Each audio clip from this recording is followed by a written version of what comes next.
My name is Roger Haston. I am the Executive Director for the Animal Assistance Foundation in beautiful Denver, Colorado, where we have the Broncos and not the Packers. But I took all the Packer jokes out.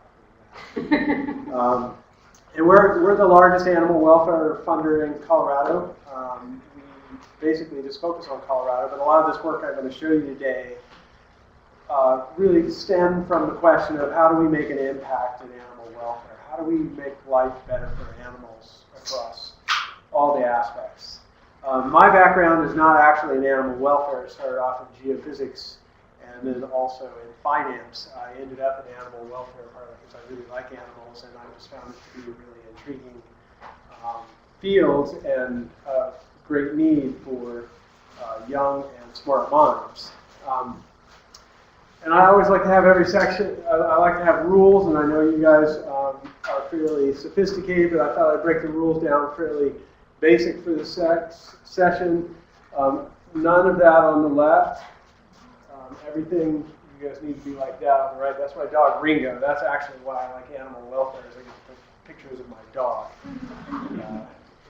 in the talk. And this is not a particularly lightweight talk. It's not particularly subjective. It's fairly heavy in math and some pretty intense concepts.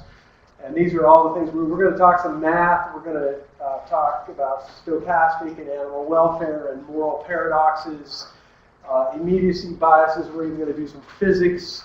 We're going to cover a lot of topics, and I'm hopefully going to bring these topics together in a way that I think you can see how we can take our compassion for animals and put them into a container that is rational and really allows us to move forward in ways that and understand the world that we're working in. So first, I like to always talk about, because we always throw that word animal welfare around, and that's what most of us are into this field for, whether we work in a shelter, whether we work in a rescue, whether we're work in a private practice. And for me, the 5 freedoms is a framework about animal welfare that is probably one of the most robust and concise definitions of it, and very powerful.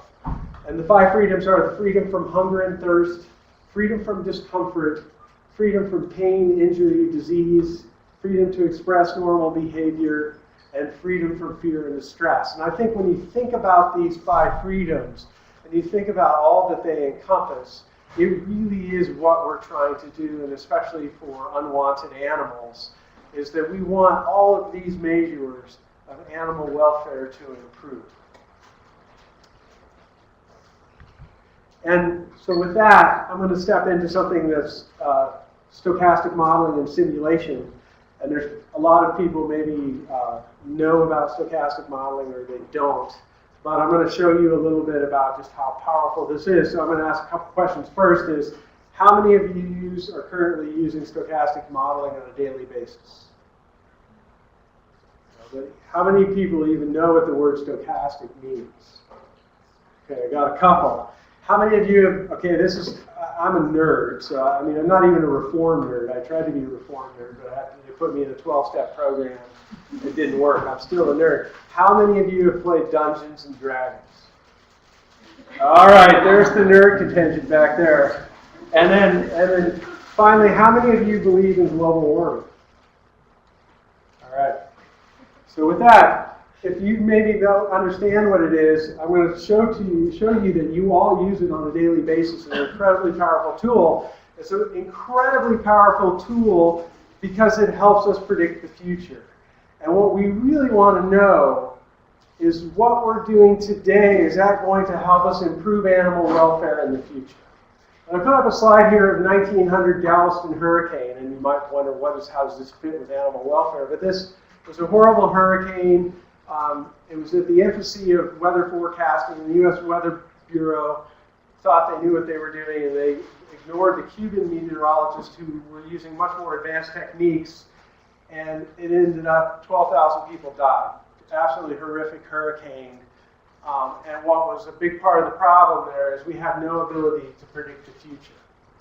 If we look at today, and this is when Katrina was sitting out in the middle of the Gulf of Mexico, and this was a terrible hurricane, But they ran all sorts of models to be able to predict where the hurricane was going to hit. And based on these models, you can see the red line, and it was going to basically predicted that it was going to hit New Orleans. They were able to evacuate an awful lot of people. It was still an amazingly devastating hurricane, but because we have that ability to predict the future, so many lives have been saved. And then one other example I'll give you is this is some data showing the predicted temperature on the Earth out to the year 2100, and you can see that it's predicted to be somewhere between 2 and 4 degrees warmer than it is today. And I don't know if you ever asked yourself, you all said you believed in it, but did you ever ask yourself, how do we know that the Earth is going to be 2 to 4 degrees warmer 100 years from now? That seems like a pretty big stretch, yet you all believe in it. And it's because we use this thing called stochastic modeling. So what is it? It really is a way to analyze data and predict outcomes. And this is that ability to predict outcomes is critical. And one of the other really important things about it is it allows us to look at the interaction between all the variables in a system at the same time. Because we all know what happens in one place can affect somewhere else.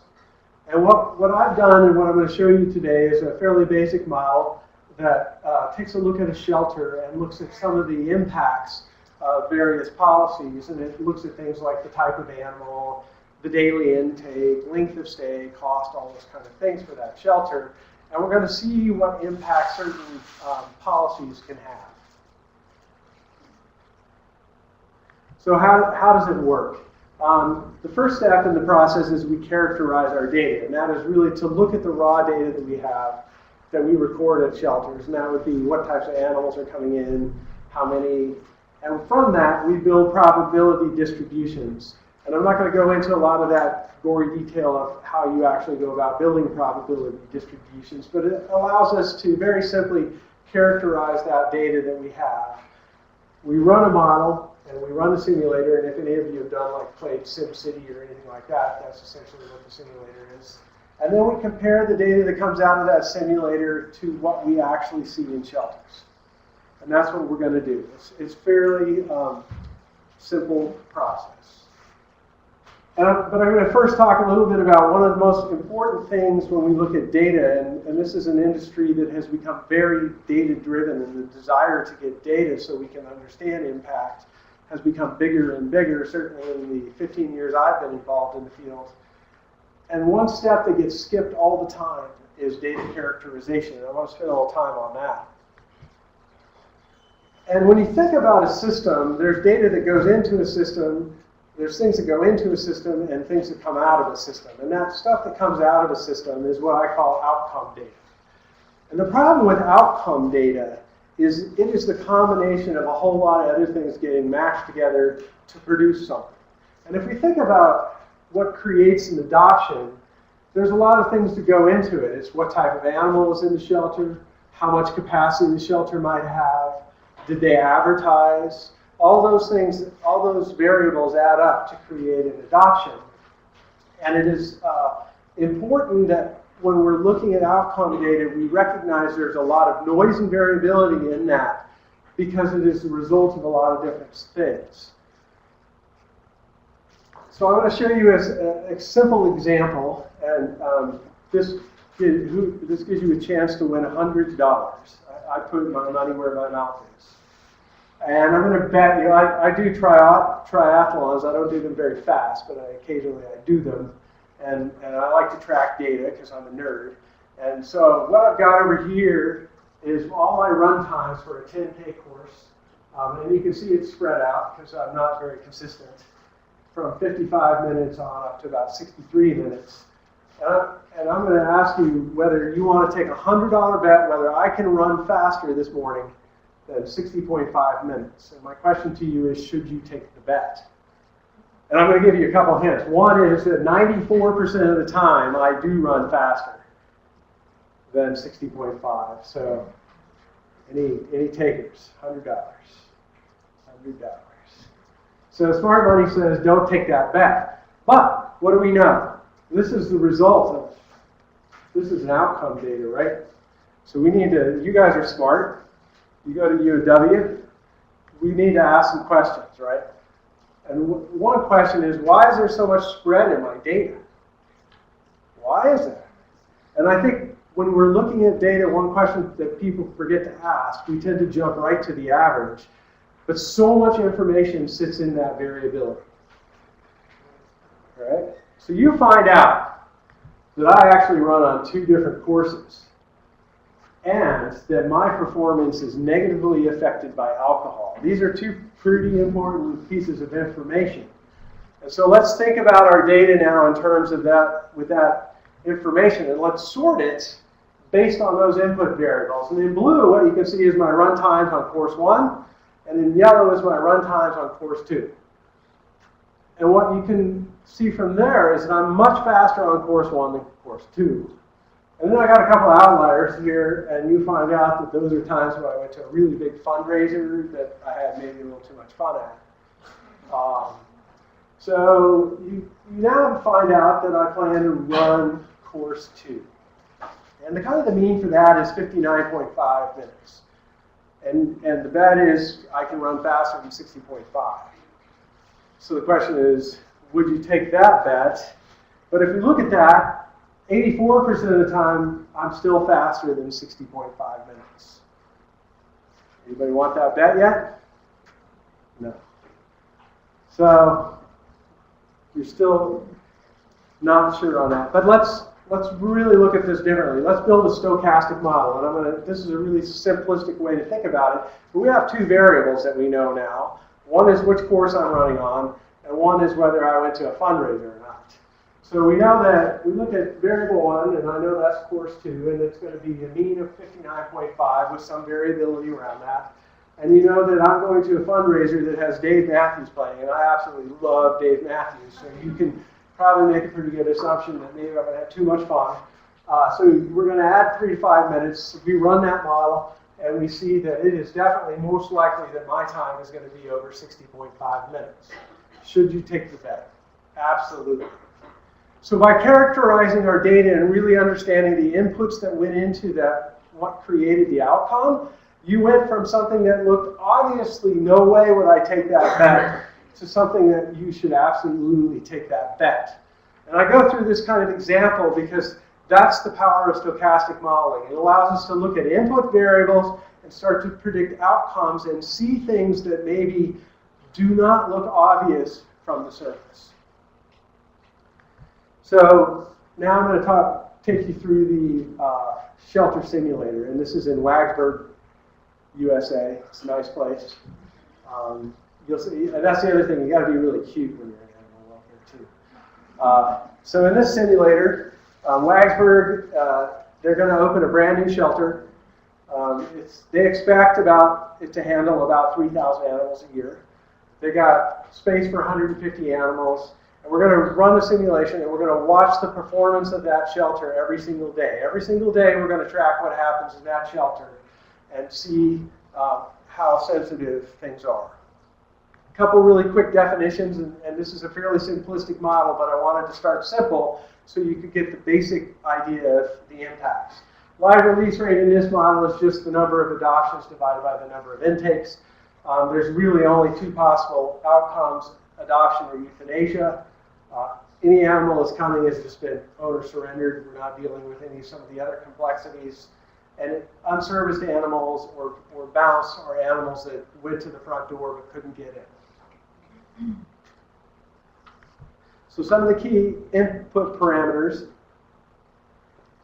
that went into the model are really the type of animal, so how difficult they are to place, expected length of stay, expected cost, expected adoption revenue.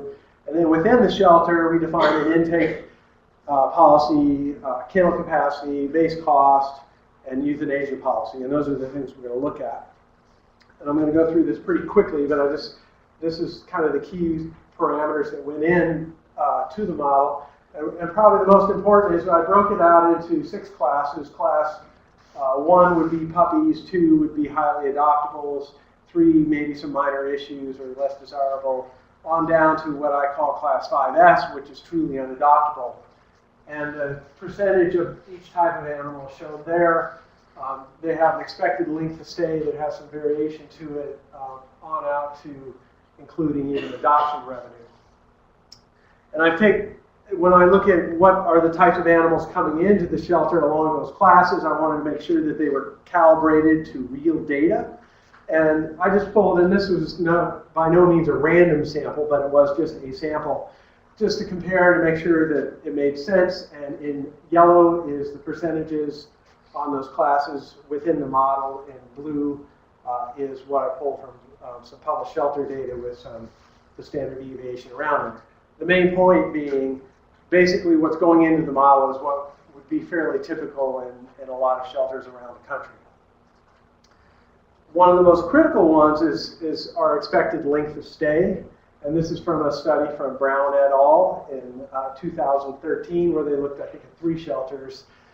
And it fits the model data, which is in yellow, fits pretty closely to what they had published. The really important point here is the shape of this curve, which is that most of the animals come in and go out fairly quickly, and then there's a few that just a long tail out here that hang into the shelter for quite a while. And that's really the most critical part of this. If we look at expected cost, in general, most of them come in, maybe get a vaccine, and out they go. We've got a few that are quite expensive that maybe are there for a while and they have to get orthopedic surgery, or they have parvo or something that tends to cost a lot more, but the bulk of the animals are at the lower end of the cost. The other key thing is how many animals show up every day, because when I talk to shelters, they're like, well, I don't know what's going to show up at my door today. And so representing that variability is important. In this case, the average was about 8, but on any given day, you might get 15, you might get 2, and that simulator accounts for that variability. So let's look at some of the results and really look at the results around different live release rates.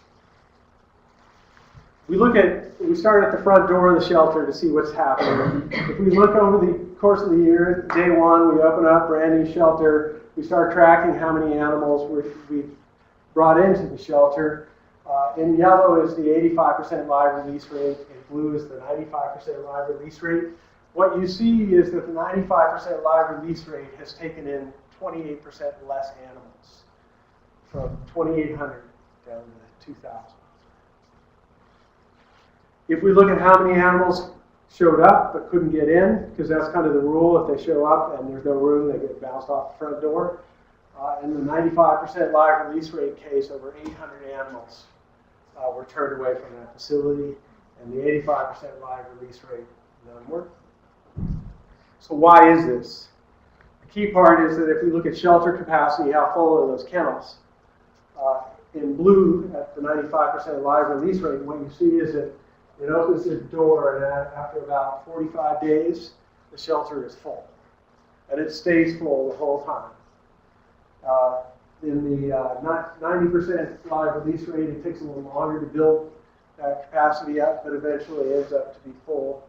And the 85% stabilizes at about 80% full.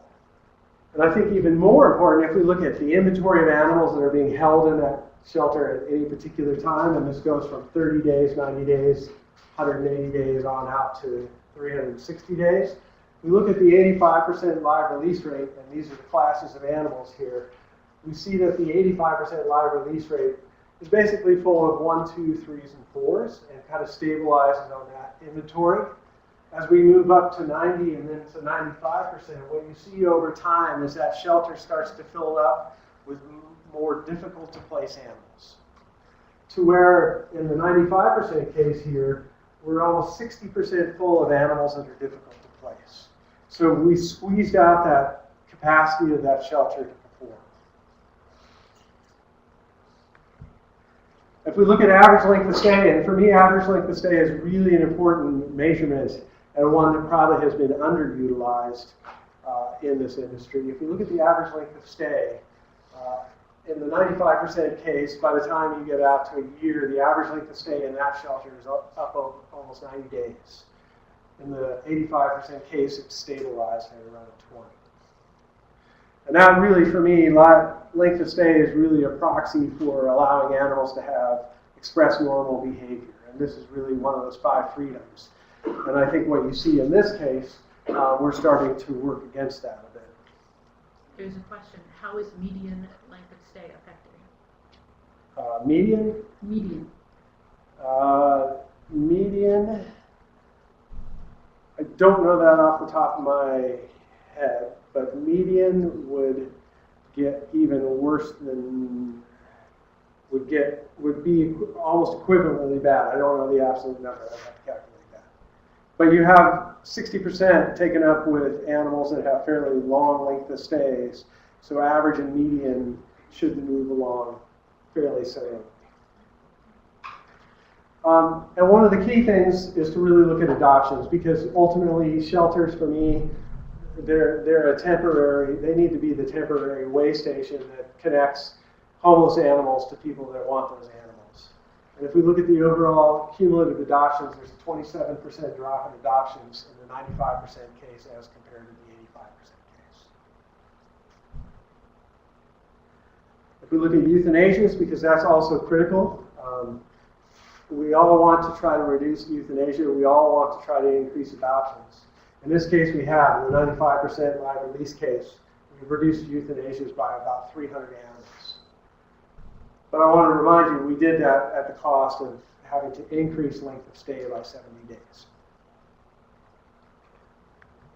Always, it's important to talk about money because we are a resource-constrained industry. It would be great if we weren't, but we are. And if we compare operating costs between the 85 and the 95% live release rate, there's about a 50% increase in operating costs. And the other is adoption revenue. Adoption revenue has become such a critical part for maintaining the sustainability of sheltering operations that it's important to look at that. And what we see in the 95% live release case is there's a 30% drop in adoption revenue. So for a shelter, this is a really financial double whammy. Not only have your cost gone up 50%, your revenue has dropped by 30%. So, and I'll warn you, we're going to go through kind of the Debbie Downer part of this talk, and at the end we're going to come out and we're going to talk about that so much of what we're talking about today is because we've been really successful, and there is an awful lot of opportunity for even greater success going forward. What the live release rate has become kind of a de facto standard in this industry for measuring success. And it has been an incredibly powerful metric, but I want to talk a little bit about some of the problems with it. And the analogy I want to use here before I go into it is really, if we think about flying an airplane, I don't think anybody would consider it to be prudent to fly an airplane with simply an altimeter. It just would not be we need more information than just how high are we, right?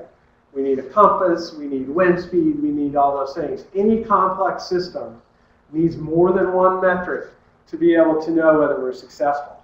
And the same applies with live release rate. So what are some of the problems with live release rate? One is it only looks at one aspect of animal welfare. And at our foundation, our mission is all centered around the 5 freedoms. And we really try to measure our impact around all 5 of those freedoms at the same time.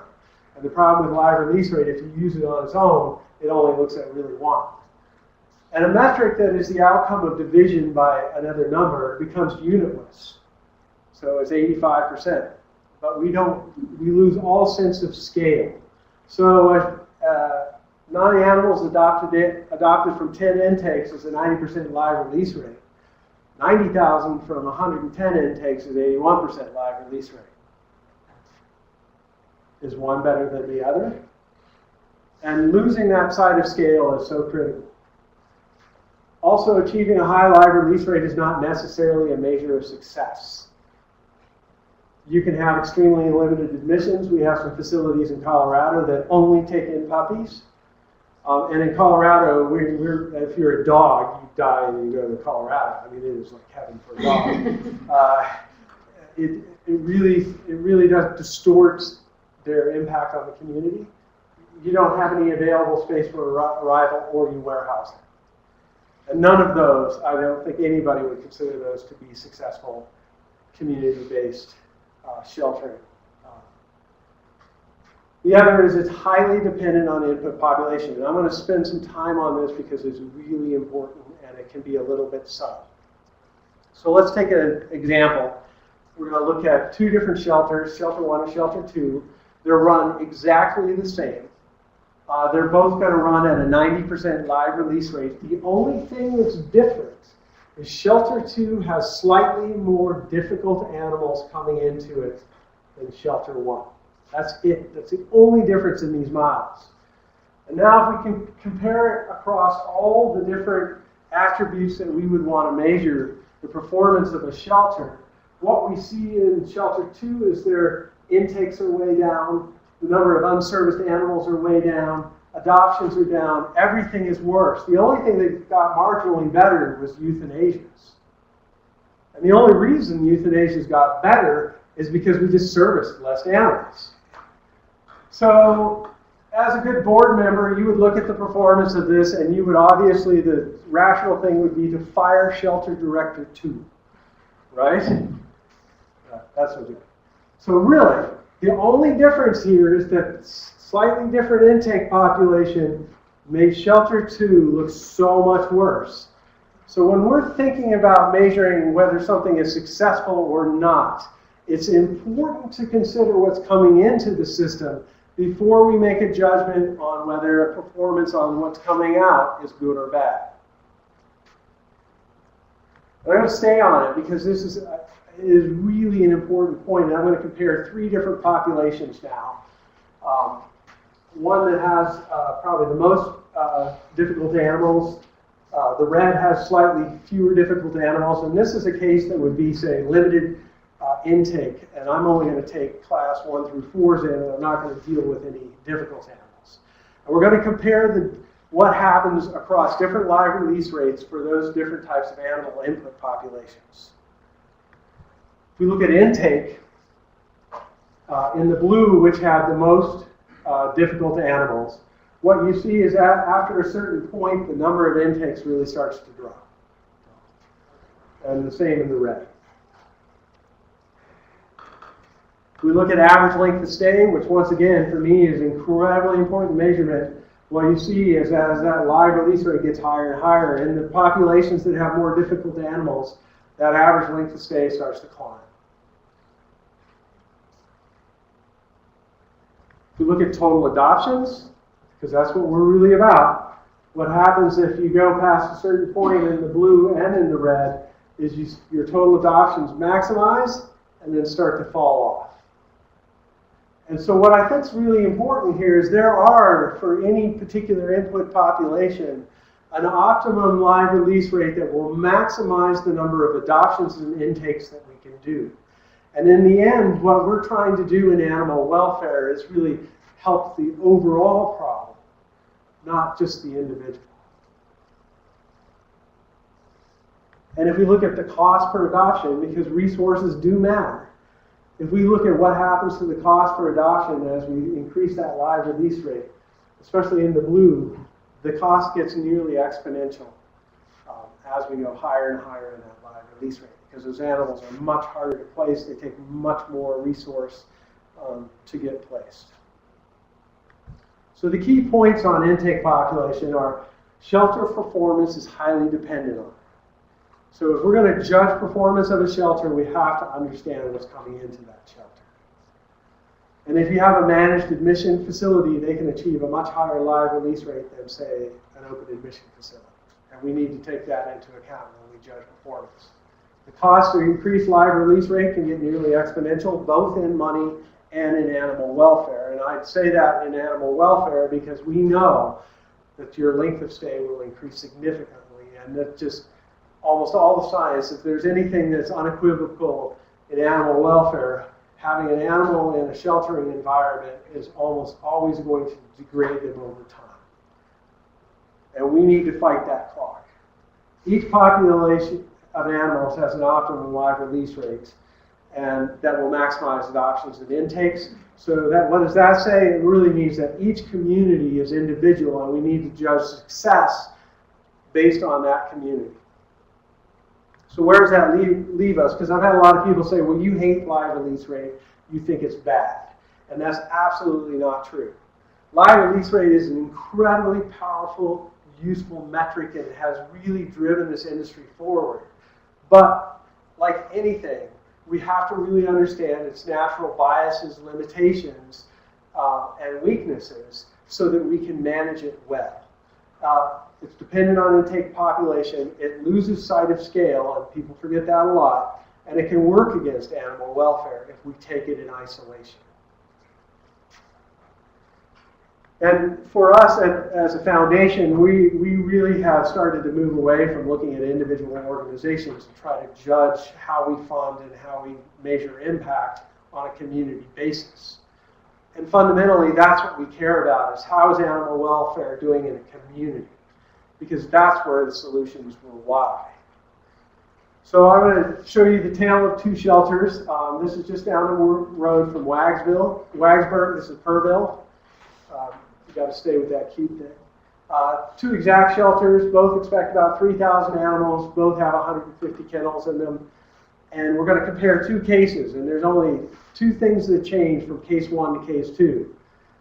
In case 1, we've got a no time limit shelter that does no euthanasia, and they'll accept it for room, and a municipal shelter that will accept it for room and only euthanize class 5 and 5S animals.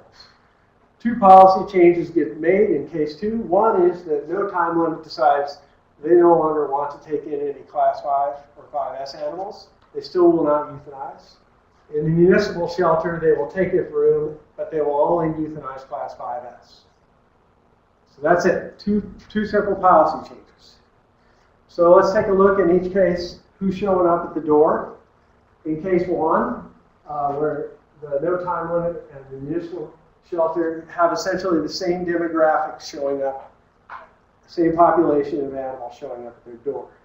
We make those two simple policy changes, and now the no time limit basically has class 1 through 4s that are being taken into the shelter because they're not accepting 5s. And what we see now in the municipal is that the total number of class 5 and 5S animals has grown significantly. So this simple intake policy change in one shelter simply pushed the problem down to the other. If we compare shelter inventory over time in the two cases, this is case 1. What we see in the no time limit is it starts to fill up with class 5 and 5S animals. The municipal shelter is fairly stable with class 1 through 4s. We make those two simple policy changes, and what happens is now we've stabilized the no time limit with class 1 through 4s, and what we see happen in the municipal shelter is about 75% of it is now taken up, filled up with class 5 animals, difficult to place. And what we know is their length of stay has gone up, their cost has gone up, their intakes have dropped, everything bad has happened. And yet these were just two very simple policy changes. So if we compare across all those parameters, case 1 to case 2, what we see in the municipal case is basically everything's gotten worse, except for euthanasias are down. But that's just because they've taken less animals in. And everything in the no time limit shelter has gotten better. But the question is, how did that help the community or not? And this is why we cannot view performance around animal welfare in isolation. We have to look at it as a community basis, because how these two shelters work together is critical in the overall improvement of animal welfare. And I told you we get some physics, so this is the physics. We're going to do a lot on this, and we get to do philosophies next. So Newton's third law, for every action there's an equal and opposite reaction. And I think this is really important because a lot of times when we start to make decisions, we fail to think about consequences and costs. And if there's anything I want you to take out of this, it's that whenever I make a change, and it may be the right change, we have to be cognizant of what it's going to cost us to make that change and prepare ourselves to mitigate whatever consequences might come from that. We could make a decision to raise our live release rate, but we better be prepared for some of the consequences that might create, either for ourselves or for the guy down the road. So the key part of this stochastic modeling is to come back and compare it to what we really know is happening. And this is, we're still working on this and gathering data, but I want to show you a few examples. This was a shelter that I grabbed some data from, and the model would predict that you're going to get more unserviced animals, meaning they can't get in, or your intakes will drop as you raise your live release rates. And in blue is their live release rate went from about 60 up to about 97%. In green is their intakes, and in red is their euthanasia. So what you can see is they dropped their euthanasias significantly, but they also took a significant drop in intakes. Now, that's not necessarily bad. That might be for the right reasons, but we have to be cognizant of that cause and effect. It would also predict that if you have really limited restricting euthanasia policies, and that you're going to fill up shelters. And we did this is from my colleague Katie Barker did the study for me. She called over 100 no-kill shelters from around the country because we wanted to find out how accessible were these facilities to the public. And she had a dog, Mr. Squish. For 50 of them, he was the boxer mix, and for 50, he was the lab. And basically, he was 3 years old. He was having some aggression problems with her other dog, and she needed to relinquish him. Over 60 said no. A bunch had no way or did not get back to us. 2 said yes. The main reason for denial, they were full or they don't take surrenders.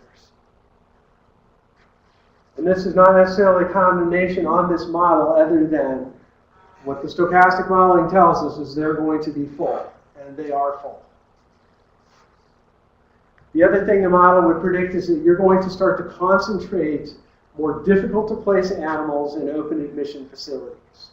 And this is some data just down the road in Milwaukee. We look at the number of pit bulls on intakes. They're now up to about 45%. As compared to, so you can see the ratio of pit bulls on intake is increasing over time. If we look at the number of pit bulls euthanized as a percent of total animals euthanized, you can see it's really climbed significantly over time. This is not a condemnation on pit bulls. It's not a comment about whether pit bulls are good or bad, but pit bulls are definitely difficult to place. And they're going to concentrate in open admission facilities. We need to be cognizant of that effect and manage around that. We would also predict that you can generate long lengths of stay and very high costs. This is from a major shelter, if we look at their average length of stay, and the most comparable I could get in my model was about 90% live release rate. My model would predict 4 months. They're at 22 months. Cost per animal is about $17,000. They're at about $19,000. So you can see the model is definitely approximating what we're seeing in reality. So live release rate is a critical metric, but it's not sufficient to measure success. You can't make that judgment just on live release rate. And increasing in this model from 85 to 95 significantly increases the length of stay, cost, and denial of service. The optimum live release rate for any shelter is really dependent on that particular community. And finally, your decision greatly affects those around you. You cannot take your actions in isolation. And animal welfare is so much more than live release rate. It is really about the 5 freedoms. And we need to find ways that move all of those aspects of the 5 freedoms forward. And so now I'm going to slowly make a turn into philosophy here. But when we think about organizations in particular and your role in any organization, we need to think beyond just the walls of that organization and really think about it as a community.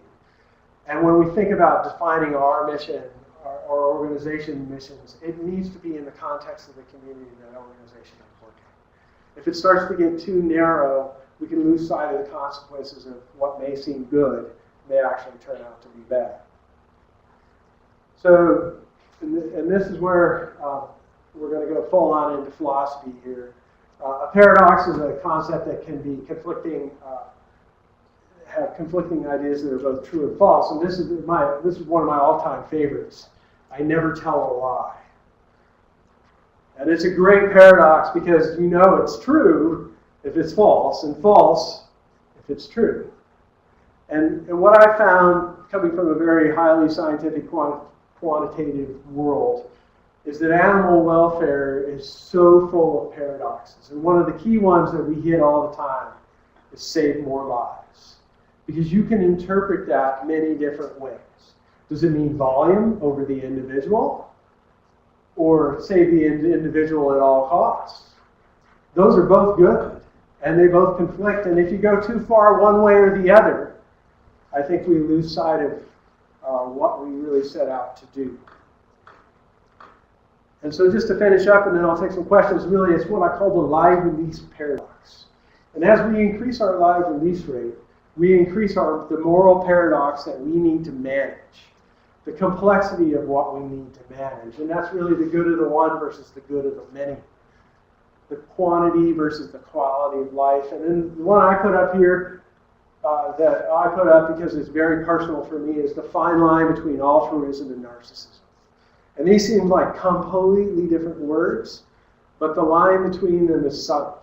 And why I put it up there is because it's very personal for me and my experience with it. I had a dog, Cooper. He was a border collie. He was great. He got me through my PhD. He went to school with me every single day. He was with me when I was in Houston, and I was away from my wife for a year and a half. He was my buddy. We had an amazing partnership together for 15 years, and then he got cancer. And he was suffering, and I hung on to him for another 6 months or so before I finally realized I had to put him down. And in hindsight now, I look at that 6 months, that last 6 months of his life, it was about me. It wasn't about him.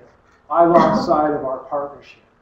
And that, to this day, I carry that with me because it's so important to remember that we have a huge responsibility to these animals, both as individuals and as a whole. And we have to be cognizant of our role within it. And what I really hope this work can do for people is provide us a vessel to take our compassion and our caring and put it in a way that we can really understand the full consequences and move animal forward along those 5 freedoms. And just really, it's time to move past simplistic labels. We need to focus on the 5 freedoms, all the things that we can do to improve that. We can't save them all, but we can be humane to them all. That is so critical to me, is that there are just some hard decisions we're going to have to make, and we have to do it in the context of the 5 freedoms. And I think if we do that, we will increase live release rate. We will increase adoptions. We will increase everything that we need to do, and this will be a better world for all the animals. So, with that, I'll open it up to questions. And my last little deal for paradoxes. I first want to say thank you for this talk, because you really, very clearly, objectively illustrated a lot of beliefs that I have the way sheltering works, and I kind of want to jump up and scream because I'm so excited about the thing. Do it. But one question I have is that, the no-kill movement is such a buzzword, and objectively to many people on the surface, it sounds like a really great idea. Right. And I think in the sheltering world, you're really dependent upon communities as a whole to keep your shelter running. And so when you say to them, we're going to be no-kill, I'm like, whoa, that sounds great, let's support that. When really, if you look at it, it may not be the best thing for your community as a whole. So how do you combat that idea and push forward an idea like this, where we really look at the 5 freedoms, but then you're sort of having to fight against this buzzword of no-kill? How do you start that? Can you just paraphrase the question? Yeah, so the question was how no-kill is a very common vernacular now in animal welfare, and it's certainly one that the public relates to, and can tend to simplify, at least certainly when I say simplify some of the challenges shelters. How do we engage the public in the 5 freedoms? I think, yeah, and I'm going to add to that. I think another piece of the question has to do with talking about a no-kill shelter versus a no-kill community, which is a very, kind of a different thing. Yeah, it's a very, yeah. So So I think a couple things. I think it's an and. I don't think it's an or. And really what I want people to take away is that it's been good, and we need to continue to grow that. And I think what I like about the 5 freedoms is that it expands the work, all that work that has created some positive outcomes, and expands it even more. And it's really about the community focus, that we have to start to view and have the community embrace that. When the community starts to embrace all those values, and it moves out of the shelter wall and into the community taking that responsibility, that definition really starts to not mean so much in the context that it is today. And I think what I like about the 5 freedoms, and I think there's a lot of communication work that we have to do as an industry, is it is relatable to the public, and we have to spend the time to have them relate to it. I don't think anybody in the public really wants animals to languish in a shelter. And that's a powerful thing to talk to our community about. I don't think anybody wants high rates of euthanasia. That's a powerful thing. I think everybody wants animals to be adopted. And so I think it's about taking the conversation that's there today and moving it to that next level, really leveraging that to a community conversation and expanding it beyond just euthanasia. Hopefully that answered your question. There's a question on there. Your talk on a long-standing ovation at SAWA in November. Can you talk about how you see the current dynamics in the field that generated such an energetic reaction from shelter leaders? Yeah, it was amazing. I think what I've told a lot of people that have been in this industry a lot longer than I am, I just took a framework that was basically confirmed what a lot of people already understand. I think the reaction really was a sense that there's so much more we can do. And if we have the right framework to do it, we can improve a lot of the things that need improving. I think that there are some amazing minds in this industry that when we pull them together, we will move all 5 of those freedoms. So I think that reaction was really the recognition that there is a lot more that we can do to help these animals, and we are making progress, and that some of the things that maybe are out there now, especially our fairly constraining vernacular, we need a broader framework so we can push through to those. I mean, I just spent the morning just going like totally bananas, Sandra. I mean, it was awesome. I was so excited about it, and I think that was that reaction. I think there's a recognition that we do need to do more, and there's avenues for us to do it in a super positive way that involves not just sheltering, but also engages our community.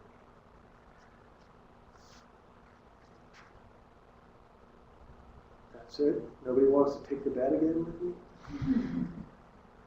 If you're not going to be like a shelter veterinarian, if you're going to be like a small animal or a mixed animal vet, how do you get involved with that other than like helping at spay days or like involved?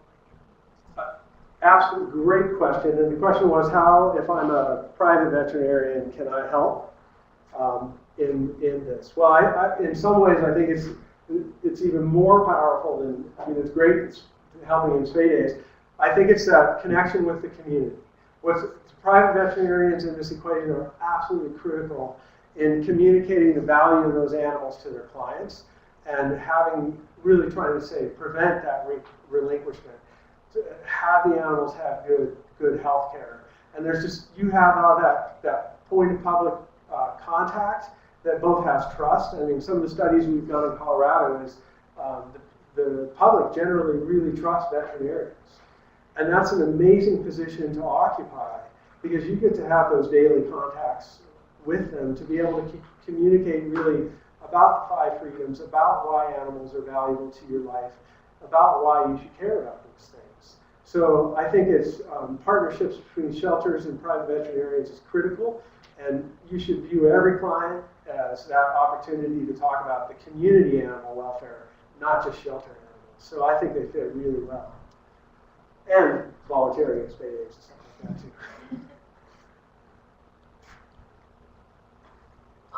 So my question is more related to when you have a facility, shelter, or just like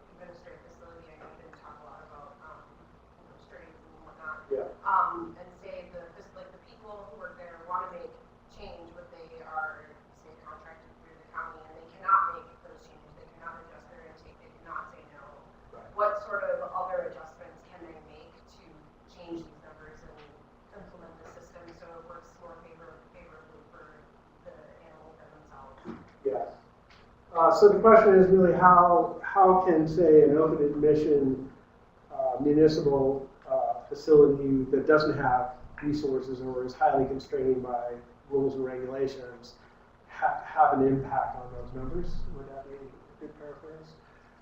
I think a real key is partnership. And I think there's some good examples of say, private humane societies partnering with public facilities, and that they start to measure their success together rather than separately. And I think when you look at the sum total of that, you can start to both flow a lot more animals through and have a lot higher impact. That can take a lot of pressure off, say, the open admission facility, because you don't want to lose that open door. The other is really about getting community involvement, so that if there are rules and regulations that are impacting the ability to change and impact animal welfare, the public can be an advocate for that facility and hopefully get them some more money. I mean, sadly, animal welfare is incredibly expensive. I mean, people that don't know about it, and I'll take them through some of the numbers, it's brutally expensive to do it, especially to do it right. And so I think community involvement, partnership with other humane societies and rescues, and the local veterinarian community is absolutely critical to be a big supporter, because they can really be that voice of objective statement, say, to a public official about what's acceptable in animal welfare and what's not. And so I think it's really about reaching out and trying to create those partnerships, and they're really difficult and they're really painful. But ultimately, when we see communities start to do that, you see both facilities really improve, and way more animals get helped.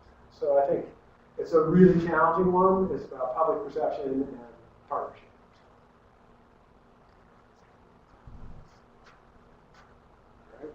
Anybody else? Thank you. Roger, thank you so much for being here. Thank you.